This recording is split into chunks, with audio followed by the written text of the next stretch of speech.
Previous class में अपन किसके बारे में डिस्कस कर रहे थे, सॉलिड स्टेट के बारे में, है ना। सॉलिड स्टेट स्टार्ट हो गया था, उसमें अपन ने डिस्कस करा था कि क्लासिफिकेशन ऑफ सॉलिड, यानी कि that types of solid, first is crystalline and second is amorphous solid.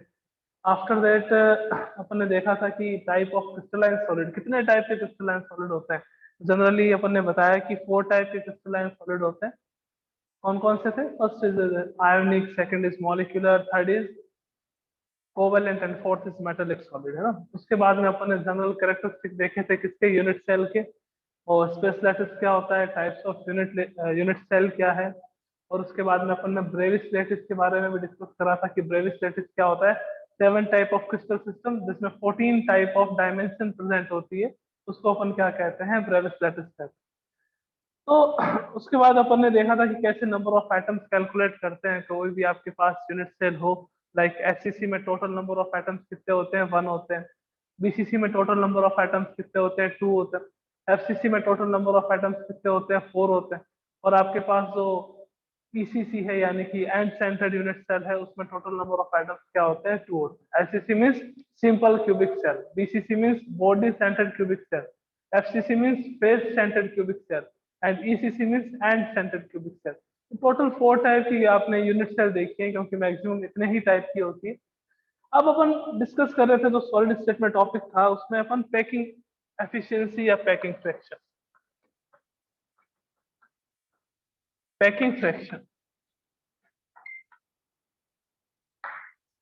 What is packing fraction. Packing fraction क्या होता है, एक्सप्लेन करा था अपन ने कि पैकिंग फ्रैक्शन क्या होता है। कि कोई भी आपके पास यूनिट सेल की क्यूबिक स्ट्रक्चर होती है, कोई भी आपके पास यूनिट सेल हो, उसमें जो एटम्स प्रेजेंट है वो कितना स्पेस ऑक्यूपाइड करते हैं, उसको अपन क्या कहते हैं, पैकिंग फ्रैक्शन कहते हैं। तो space occupied by atom in any unit cell is known as packing efficiency या पैकिंग फ्रैक्शन। तो उसका फॉर्मूला भी अपन देख सकते हैं, that packing fraction is equal to, आपके पास क्या आता है, volume of sphere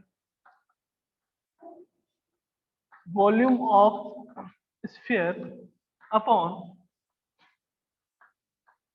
volume of cube multiply by 100। कि सर वॉल्यूम ऑफ स्फीयर क्यों कंसीडर करते हैं, क्या रीजन रहता है कि अपन वॉल्यूम ऑफ स्फीयर देखते हैं। तो वॉल्यूम ऑफ स्फीयर क्यों देखा जाता है, उसका रीजन क्या है कि आपके पास जितने भी एटम्स हैं वो स्फेरिकल मानते हैं, तो अपन क्या लेंगे, वॉल्यूम ऑफ स्फीयर। अब वॉल्यूम ऑफ स्फीयर जो है, ओनली ये नहीं लेना कि सर 4/3 पाई आर क्यूब होता है, हम तो 4/3 पाई आर क्यूब लेंगे हर जगह।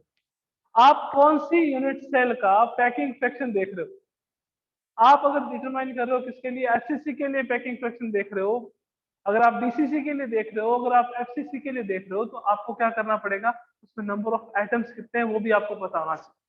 कि आपके पास 3 टाइप की जनरली यूनिट सेल आती है, एचसीसी आती है, एक बीसीसी आती है, और एक आपके पास एफसीसी आती है।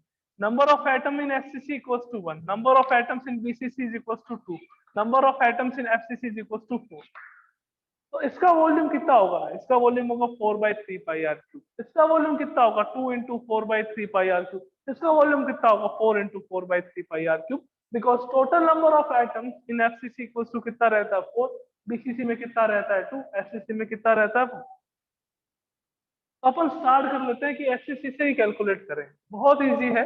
जैसे अगर आपको पैकिंग फ्रैक्शन एफसीसी के लिए कैलकुलेट करना हो, सिंपल क्यूबिक सेल के लिए, तो आप क्या करते हैं कि सिंपल क्यूबिक सेल में atoms are present at the corner of unit cell.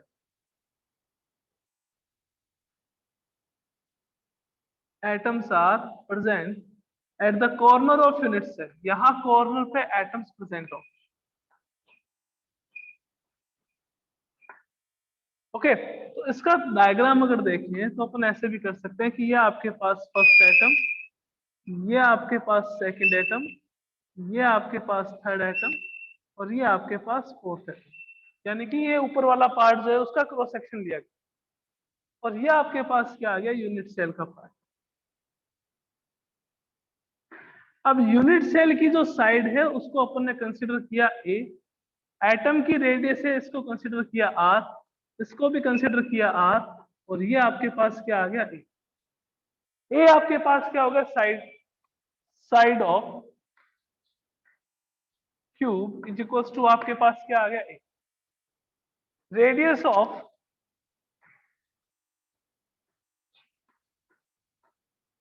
Sphere आपके पास कितना आ गया R। अब देखिएगा ए की वैल्यू देखो, ए इक्वल्स टू ये आपके पास कितना है R, ये आपके पास कितना है R, तो कितना हो गया 2R। तो आपके पास साइड ऑफ क्यूब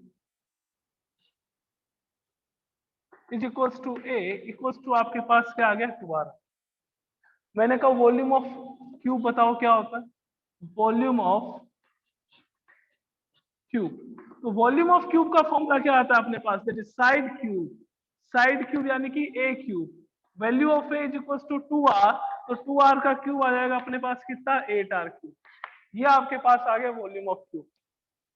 क्या आ गया अपने पास बच्चों, वॉल्यूम ऑफ क्यूब आ गया। अब अपन देखेंगे वॉल्यूम ऑफ स्फीयर।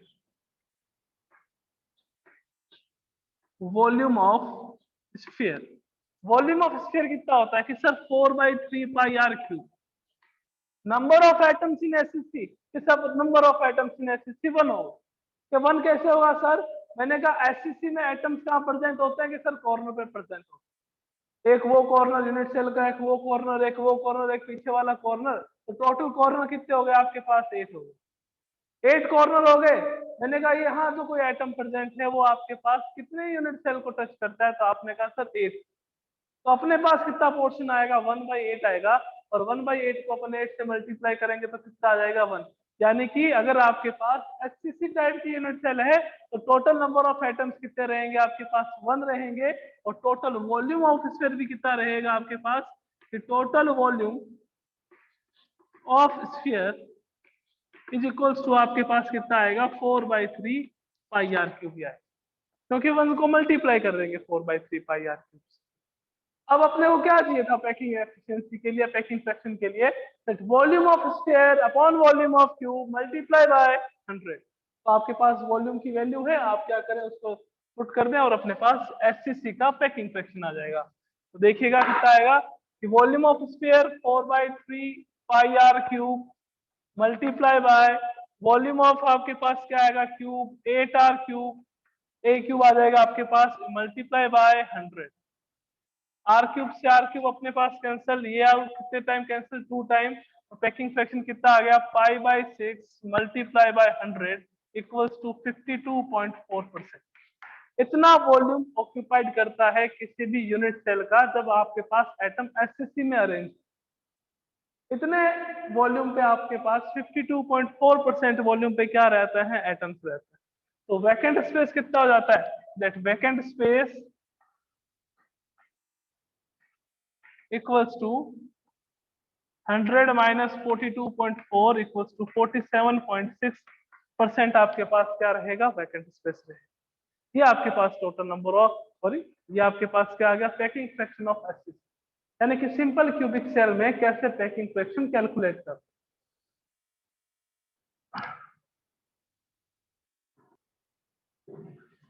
तो आइए बच्चों नेक्स्ट देखते हैं।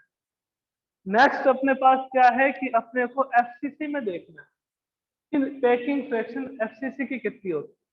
और एफसीसी के बाद अपन किसकी देखेंगे, बीसीसी की देखेंगे। तो आइए देखते हैं FCC, packing fraction of FCC. FCC means face centred unit cell.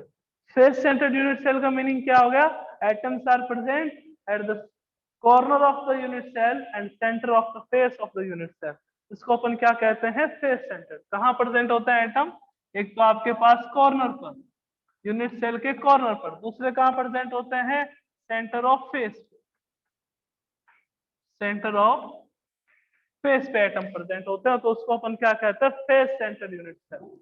तो सर डायग्राम कैसे रहेगा इसका, तो डायग्राम देख लीजिए अभी यूनिट सेल का।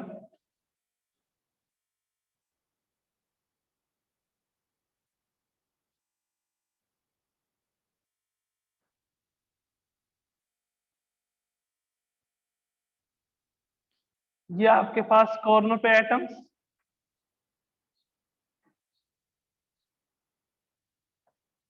और साथ में आपके पास सेंटर ऑफ फेस पे एटम्स। इसको अपन क्या कहते हैं, फेस सेंटर्ड क्यूबिक सेल या फेस सेंटर्ड यूनिट सेल। अब देखिएगा मैंने कहा कि भैया अगर आपको पैकिंग एफिशिएंसी चाहिए, पैकिंग फ्रैक्शन चाहिए, तो आपको क्रॉस सेक्शन अगर लेंगे तो क्रॉस सेक्शन लेने से अपने को थोड़ा इजीली समझ आएगा। तो अपन क्रॉस सेक्शन ले लेते हैं इस ऊपर वाले पार्ट। कि आपके पास ये एक एटम, ये आपके पास सेकंड एटम, और ये आपके पास थर्ड एटम।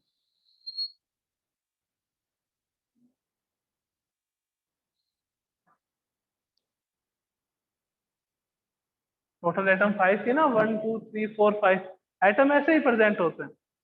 अब देखिएगा ये आपके पास एक क्यूबिक सेल की बात कर लेते हैं, और एक इससे डायगोनल ले लो। ये आपके पास डायगोनल आ गया, है ना। रेडियस की बात करें ये, तो ये अपने पास कितनी होगी इसकी सर आर। इसकी अगर बात करें तो ये डायामीटर है, रेडियस के जस्ट डबल होगा, इसको कहेंगे 2r, और ये आपके पास कितना आएगा। इसको अपन ए कह देते हैं, ये आपके पास बी, ये आपके पास सी, और ये आपके पास C। तो अगर मैं आपसे कहूं कि आप मेरे को एसी की वैल्यू बताइए कितनी है, value of AC will be, AC की वैल्यू देखिए आर ये हो गया, ओके सर। 2r आपके पास ये हो गया सेंटर वाले एटम का, ओके सर। और आर आपके पास इसका हो गया। तो एसी की वैल्यू टोटल अपने पास कितनी आ गई कि सर एसी की वैल्यू हमारे पास आ गई 4r। इसको मैं देता हूँ इक्वेशन फर्स्ट। सर एक बार दोबारा बता दो एसी की वैल्यू कैसे आई। तो देखो, एक तो ये वाला एटम, इस एटम की रेडियस कितनी कंसीडर करी अपन ने आर। एक आपके पास ये सेंटर वाला एटम, अब इसका तो रेडियस रेडियस का पूरा एटम ही आ रहा है, तो क्या होगा डायमीटर होगा। और आपको पता है डायमीटर हमेशा रेडियस से क्या होता है डबल। तो अगर आप इसको आर कंसीडर कर रहे हो तो इसको क्या कंसीडर करोगे 2r। और इसकी भी आपके पास रेडियस आ गई, तो ये आपके पास क्या हो गया आर। तो r plus 2r plus r means AC की वैल्यू अपने पास कितनी आ गई 4r आ गई। अब मैंने कहा ये तो या साइड होती है किसकी क्यूब की, किसके इक्वल ए के इक्वल। ये भी आपके पास क्या कंसीडर करते हैं ए कंसीडर करते हैं। तो अपन कंसीडर करा side of cube equals to आपके पास ए। यहाँ पे एक ट्रायंगल बन रहा है, अगर आप गौर करोगे तो ए बी और सी, ये एक ट्रायंगल बन रहा है, ट्रायंगल ए बी सी। तो ट्रायंगल ए बी सी की बात करते हैं, इसको डिस्कस करते हैं। और इससे अपने को क्या कैलकुलेट करना है सर, इससे अपने को कैलकुलेट करना है एसी। ये सर क्यों कर रहे हैं, क्या रीजन है। देखो, पैकिंग फ्रैक्शन अगर अपन कैलकुलेट करते हैं तो पैकिंग फ्रैक्शन का फॉर्मूला क्या होता है कि that volume of sphere upon volume of cube. यानी कि आपको स्फीयर और क्यूब दोनों का वॉल्यूम लेना। अब दोनों का वॉल्यूम लेंगे तो अगर अपन ओनली स्फीयर का वॉल्यूम देखें तो वो रेडियस की टर्म में आता है, दैट 4/3 पाई आर क्यूब। और अगर अपन क्यूब का वॉल्यूम लेंगे तो वो किसके रेस्पेक्ट में आएगा आपके पास ए के रेस्पेक्ट में। तो या तो अपन क्या करेंगे कि रेडियस यानी कि आर को ए के रेस्पेक्ट में कन्वर्ट करें, और या ए को आर के रेस्पेक्ट में कन्वर्ट करें। मीन्स अपने को क्या करना होता है कि रेडियस और साइड ऑफ क्यूब के बीच में रिलेशन देखना होता है। उस रिलेशन के लिए अपन क्या करते हैं, यहाँ पे पाइथागोरस थ्योरम अप्लाई करते हैं। क्या अप्लाई करेंगे, पाइथागोरस थ्योरम। ये आपके पास ए है, ये आपके पास ए है, आपको एसी की वैल्यू कैलकुलेट करनी है, हाइपोटेनस की वैल्यू कैलकुलेट करनी। परपेंडिकुलर कितना है आपके पास ए, बेस कितना है आपके पास ए, कैलकुलेट क्या करना है आपको हाइपोटेनस। तो फॉर्मूला क्या आ जाएगा, दैट एसी का whole square is equals to A B का होल स्क्वायर प्लस आपके पास क्या आ गया बीसी का होल स्क्वायर। तो एसी का whole square equals to A B का होल स्क्वायर कितना हो गया कि सर ए का स्क्वायर कर दीजिए, और बीसी का कितना हो गया आपके पास ए का स्क्वायर कर दीजिए। तो एसी का होल स्क्वायर इक्वल्स टू क्या आएगा आपके पास 2a स्क्वायर। एसी का होल स्क्वायर कितना आ जाएगा 2a स्क्वायर। आपको कैलकुलेट क्या करना कि सर हमें तो एसी कैलकुलेट करना, तो वो आपके पास कितना आ जाएगा रूट। एसी की वैल्यू कितनी आ गई आपके पास √2a। इसको अपन देते हैं इक्वेशन सेकंड। तो equation first AC is equals to 4r, equation second AC equals to √2a।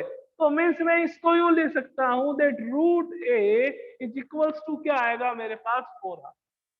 √a is equals to क्या आएगा मेरे पास 4r। कि सर क्यों, मैंने कहा ये भी तो AC की वैल्यू, ये भी AC की वैल्यू, दोनों AC की वैल्यू, तो दोनों एक दूसरे को क्या करेंगे अपन इक्वल रखने।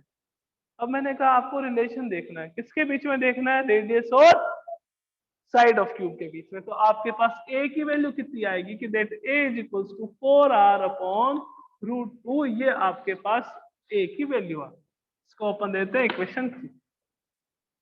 तो अगर किसी भी क्वेश्चन आपके पास यूं आ जाए कि कोई पर्टिकुलर एटम है या पर्टिकुलर मॉलिक्यूल है, उसके कॉन्स्टिट्यूएंट पार्टिकल्स एफसीसी में अरेंज होते हैं, इसमें अरेंज होते हैं, फेस सेंटर्ड क्यूबिक सेल में अरेंज होते हैं, और एटम की रेडियस ये है, तो आप क्या बताइए, साइड ऑफ क्यूब बताइए।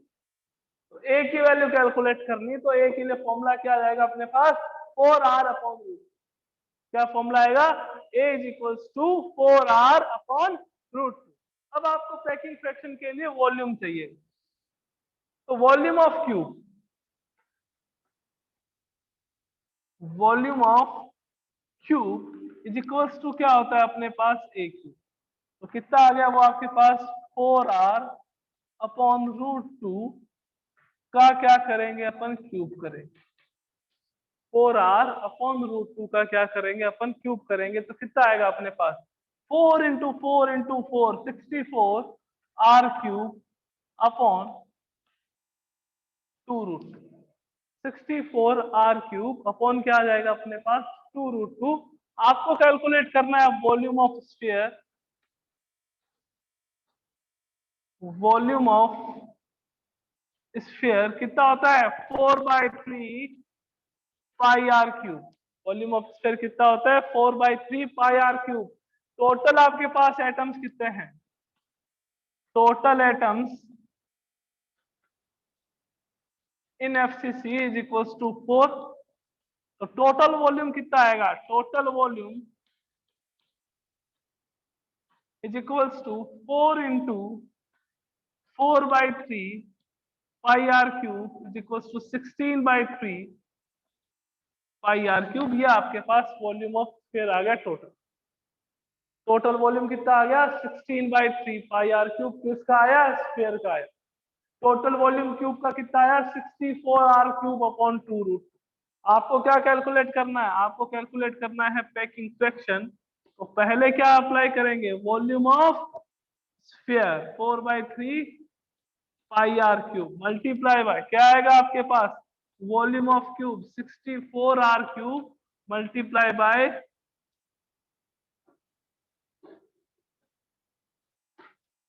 Multiply by 2√2।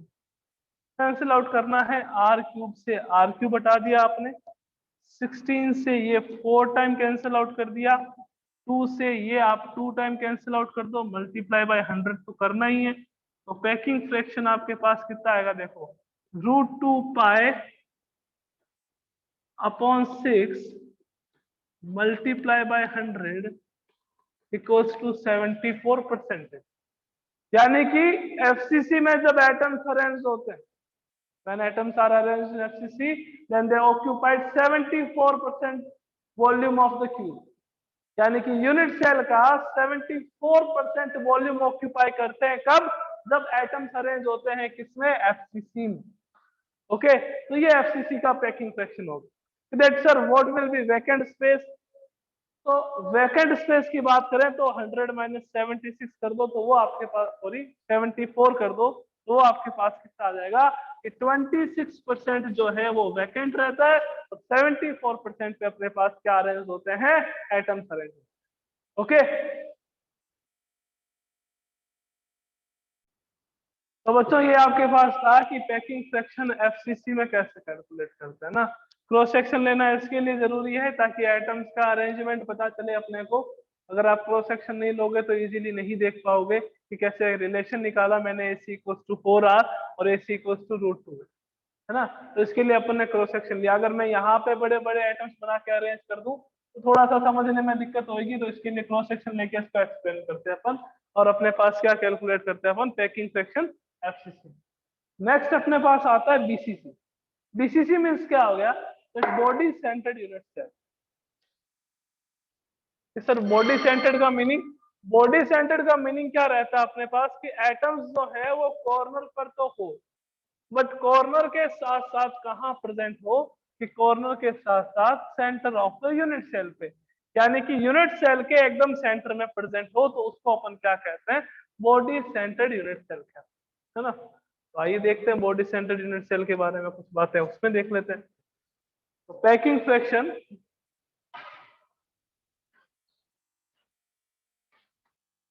In BCC, body centred cubic cell में, है ना, एटम्स कहाँ प्रेजेंट होते हैं, atoms are present at the corner of unit cell and the centre of unit cell. दो जगह आपके पास एटम प्रेजेंट होते हैं, corner of the unit cell and centre of the unit cell. कैसा डायग्राम,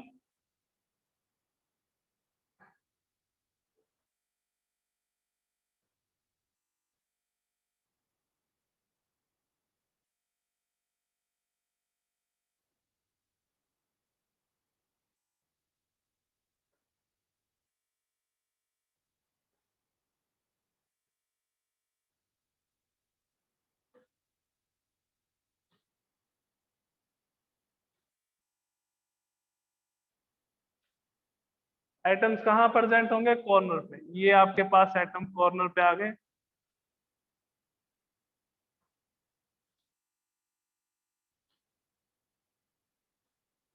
ये आपके पास कॉर्नर पे एटम्स। इसमें भी अपने को क्या करना पड़ेगा, और एक आपके पास एटम कहाँ होगा, centre of the unit cell, यहाँ पे एटम प्रेजेंट, यहाँ पे एटम प्रेजेंट। मैंने कहा ये आपके पास साइड है कितनी होगी कि सर ए होगी, ये भी अपने पास साइड ऑफ यूनिट सेल है, ये भी कितनी होगी आपके पास ए होगी। मेरे को यहाँ से मैं क्या करता हूँ, डायगोनल लेता हूँ, ठीक है ना, ये वाला डायगोनल, ये डायगोनल ले लिया, ये मेरे पास एक डायगोनल आ गया। मैंने कहा इसकी वैल्यू मेरे को कैलकुलेट करनी है, मैंने कहा कि भैया ये आप ए ले लीजिए, ये आप बी ले लीजिए, और ये आप क्या कर लीजिए, सी ले लीजिए।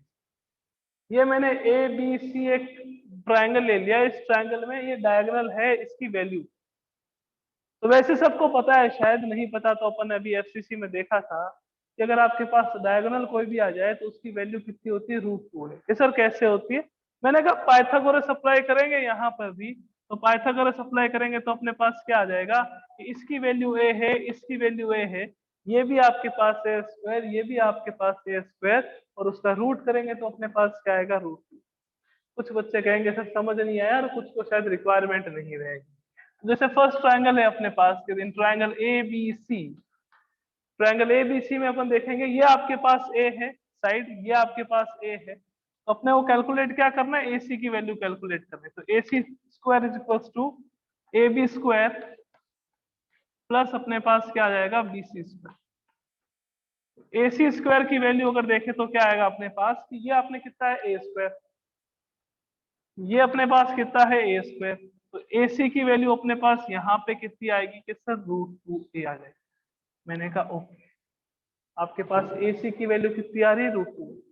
एक डायगोनल और अपने को देखना है, कौन सा, यहां से लेकर के इस एटम को टच करते हुए यहाँ तक, ये अंदर की तरफ, ये आपके पास यहां से लेकर के यहाँ तक, कि सर कैसे, कि आपके पास मतलब आप जिस रूम में बैठे हो उस रूम में क्या करना है, वो पीछे वाला कॉर्नर, वो पीछे वाले कॉर्नर पे एटम प्रेजेंट है ना, सेंटर में एक एटम प्रेजेंट है, और ये एक आगे वाले कॉर्नर पे एटम प्रेजेंट है। एटम कहाँ प्रेजेंट है, एक पीछे वाले कॉर्नर पे, उस पे एक आपके पास सेंटर पे प्रेजेंट है, एक आपके पास यहाँ पे प्रेजेंट, तो वहां से डायगोनल लेके आना।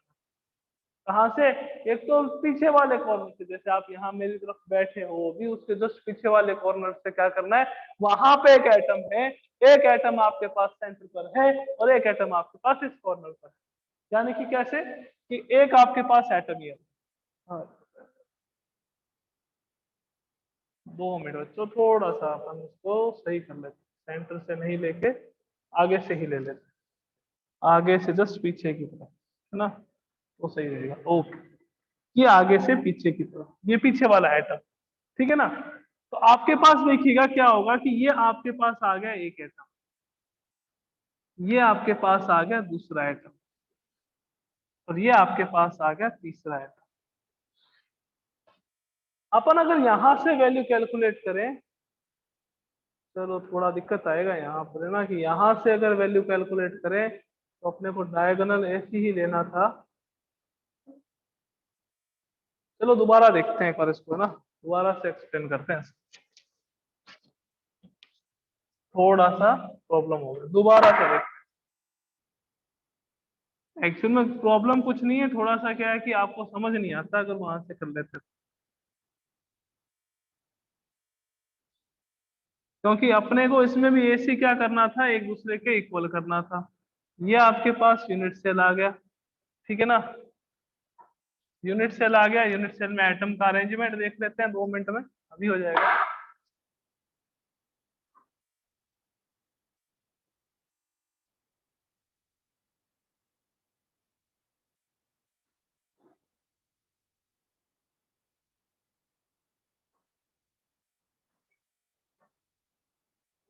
ये आपके पास एटम्स आ गए ना। ये एटम्स आ गए, मैंने कहा कॉर्नर पे प्रेजेंट होंगे एटम्स। ये ऊपर की जगह थोड़ा जो डायगोनल बनाया था वो अपन नीचे की जगह इस बार ऊपर बनाया, तो थोड़ा क्लियर हो जाएगा। ये आपके पास यहाँ पे ये ए हो गया, ये अपने पास बी हो गया, ये अपने पास सी हो गया। तो ये जो ए है, बी है, सी है, ट्रायंगल से उससे ए सी की वैल्यू अपने पास कितनी आएगी कि सर रूट, क्योंकि डायगोनल हमेशा क्या रहता है, रूट। एक ये आपके पास और ले लेते हैं डी वाला, ठीक है। तो यहां से अगर अपन देखें कि एक एटम आपके पास ये रहा, एक एटम आपके पास ये रहा, ये वाला एटम, जो सेंटर वाला एटम है उसकी बात कर, और एक एटम अपने पास ये रहा। तो ये अगर यहां से एक डायगोनल और लेते हैं तो ये आपके पास कितना है कि सर आर। मैंने कहा ये कितना है आपके पास 2r, फिर मैंने कहा ये कितना है आपके पास आर। तो यहां से एडी की वैल्यू देखनी है कि सर एडी की वैल्यू कितनी आएगी। मैंने कहा एडी की वैल्यू आपके पास आ जाएगी r plus 2r plus r is equal to 4r, r plus 2r plus r is equal to 4r, ठीक है ना। ये डायगोनल है, इसकी कितनी रहेगी, √2 है।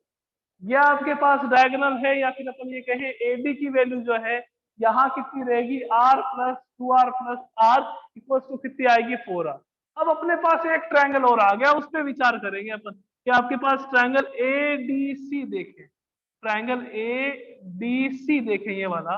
तो इन ट्रायंगल ए डी सी अपने को क्या करना है कि सर एडी की वैल्यू कैलकुलेट कर। तो एडी का स्क्वायर इज इक्वल टू अपने पास क्या आएगा, दैट एसी का स्क्वायर प्लस अपने पास क्या आ जाएगा, सीडी का स्क्वायर।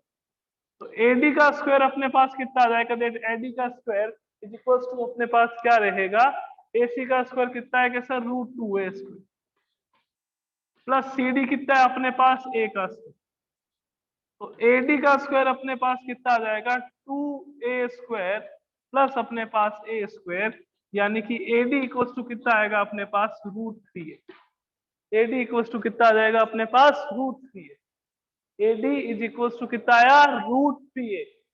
एडी इक्वल टू कितना आया आपके पास, 4r। एडी इक्वल टू कितना आया, √3a। इसको अपन क्या कहेंगे, इक्वेशन फर्स्ट, इसको अपन क्या देंगे, इक्वेशन सेकंड। ये फर्स्ट हो गया, ये इक्वेशन सेकंड हो गया।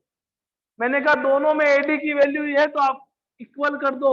तो √3a इक्वल टू क्या आ गया, 4r, और a इक्वल टू क्या आ गया आपके पास, 4r अपॉन √3। ये इक्वेशन कौन सी आ गई, 3 अपने पास। अब अपना सिंपल सा काम, वॉल्यूम ऑफ क्यूब देखना है कितना होता है कि sir volume of cube is equals to अपने पास होता है ए क्यूब। तो 4r अपॉन √3 का आप क्यूब करोगे तो अपने पास कितना आ जाएगा, 16r cube upon 3√3। 16r cube upon आपके पास क्या आएगा, 3√3। मैंने कहा वॉल्यूम ऑफ स्फीयर देख लीजिए कितना होता है। तो volume of sphere is equals to अपने पास कितना आएगा, 4/3 पाई आर क्यूब। ये तो स्फीयर के वॉल्यूम का फॉर्मूला होता है। अपने पास टोटल एटम कितने हैं, 2, तो टोटल वॉल्यूम कितना हो जाएगा, total volume is equals to 2 into 4/3 pi are cube is equals to आपके पास क्या आएगा, 8/3 पाई आर क्यूब। सॉरी यहाँ पे 64 आएगा, 64r क्यूब 3√3, और आपके पास नीचे क्या आ जाएगा, 8/3 pi are cube. Packing fraction देखना है अपने को कि कितना होएगा। तो packing fraction is equals to आपके पास कितना आएगा कि 8/3 pi are cube multiply by 64 R cube into अपने पास क्या आ जाएगा 3√3 मल्टीप्लाई बाय 100। ये आर क्यूब से आर क्यूब कैंसिल आउट हो गया, 3 से 3 कैंसिल आउट हो गया, ये कैंसिल आउट हो गया 8 टाइम। तो पैकिंग फ्रैक्शन कितना आएगा अपने पास √3 pi by 8 multiply by 100 is equals to अपने पास आएगा 68%। कितना आएगा 68%। के सर कैसे करा एक बार फटाफट से बताओ। ये अपने पास है बीसीसी। मैंने कहा बीसीसी में एटम्स कहाँ प्रेजेंट होते हैं, आपने कहा कि सर एक तो corner of the unit cell पे होंगे और आपके पास एक centre of the unit cell पे एटम प्रेजेंट। मैंने कहा ओके। ये आपके पास एक डायगोनल लेना है। ये डायगोनल की वैल्यू अपने पास कितनी आएगी √2 है। हमेशा ध्यान रखिए डायगोनल हमेशा क्या होगा √2 है ना। ये √2 है। कैसे करा sir, A B C triangle ले लिया। ये आपके पास ए है, मतलब इसकी लेंथ स्मॉल ए है, इसकी लेंथ भी अपने पास कितनी है स्मॉल है। ये आपके पास ए और ये भी अपने पास कितनी है, इससे क्या आ गया आपके पास √2। अब एडी देखेंगे। एडी की बात करें तो ये आपके पास एक यहाँ पे एटम प्रेजेंट है, एक सेंटर में एटम प्रेजेंट है और एक यहाँ कॉर्नर पे एटम। तीनों एटम्स एक दूसरे को टच करते हैं।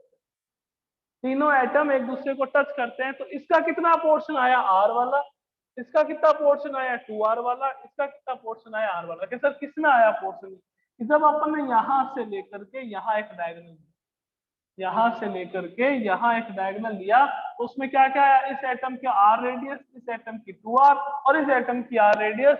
तो अपने पास जो AD है, ये A है ये D है, इसकी वैल्यू कितनी आएगी r + 2r + r यानी कि 4r इसकी वैल्यू आएगी। और फिर अपने को इस ट्रायंगल से, इस ट्रायंगल ADC, इस ट्रायंगल से अपने को क्या करना है, AD की वैल्यू कैलकुलेट करनी है। वो कितनी आएगी √3। सर एटम कहाँ प्रेजेंट है, वो मैंने आपको बताया कि एटम कहाँ प्रेजेंट होंगे। एटम वहां पे लास्ट वाले कॉर्नर पे, सेंटर पे और ये आगे वाले कॉर्नर। यहाँ से एक डायगोनल लेना है तो इस डायगोनल से अपने पास ए की वैल्यू आएगी 4r/√3। और उसके बाद तो आपको पता है एकदम सिंपल है कि आपको क्या करना है, वॉल्यूम ऑफ क्यूब देखना है कितना होता है, वॉल्यूम ऑफ स्फीयर देखना है कितना होता है, और स्फीयर के वॉल्यूम और क्यूब के वॉल्यूम का जो रेशियो आएगा उसी को अपन क्या कहेंगे, पैकिंग फ्रैक्शन। ओके तो समझ आ गया हो जल्दी से तो एक बार हैंड रेज कर दीजिए, फिर अपन नेक्स्ट जो भी है वो कल की क्लास में देखेंगे। अगर समझ आ गया हो तो जल्दी से हैंड रेज कर दीजिए। एटम्स कैसे अरेंज हैं, एक एटम ये रहा, थोड़ा शायद आपको लाइट दिख रहा होगा, एक एटम ये वाला है, इस कॉर्नर वाला जो एटम। जैसा टच क्यों करते हैं, टच तो इसके कारण से करते हैं, अरेंज इसके कारण से होता है। एटम्स आपने देखा था क्लोज पैकिंग में कि एटम्स किसी भी यूनिट सेल में हो वो इस तरीके से अरेंज होंगे कि उनके बीच का जो वैकेंट स्पेस है वो मिनिमम हो और डेंसिटी क्या हो, मैक्सिमम हो, जिसके कारण से एटम्स एक दूसरे को टच करते हुए है ना। तो समझ आ गया शायद सबको। एक बार जल्दी से एड्रेस कर दीजिए, विश्वेंद्र, नाज, महक, पवन, राहुल, महिमा। चल कल की क्लास में अपन डिस्कस करेंगे किसके बारे में, वॉइड के बारे में, कि ऑक्टाहेड्रल वॉइड कहाँ प्रेजेंट होती है और टेट्राहेड्रल वॉइड कहाँ प्रेजेंट होती है, और किसी भी यूनिट सेल में कितनी टेट्राहेड्रल वॉइड्स रहती हैं और कितनी ऑक्टाहेड्रल वॉइड्स रहती है। ओके चलो मिलते हैं कल की क्लास में।